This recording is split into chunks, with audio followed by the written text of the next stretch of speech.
సరిగ్గా హనుమంతుడు అబ్జర్వేషన్ ఎంత గొప్పదంటే, సీతమ్మ అపహరించబడిన తర్వాత రాముడు వెతుకుతాడు, ప్రకృతిని అడుగుతాడు, దేవతలను అడుగుతాడు.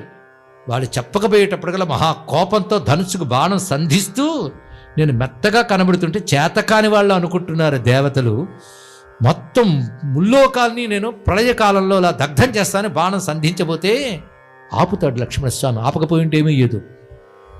అంటే ఆమె కోసం ఏదైనా చేస్తాడు, ప్రళయమైనా సృష్టిస్తాడని హనుమంతుడు అన్న మాట నిజమే అని రుజువయిందన్న మాట తెలుసుకోండి. ఇక్కడ అతను ఎలా రియాక్ట్ అవుతాడు ఈమె వెళ్ళిపోయినప్పుడు అనేది హనుమంతుడు చూడకపోయినా ఊహించాడు. అది గమనించవలసిన అవసరం. నిజంగా అంత పని చేయబోయాడా లేదా?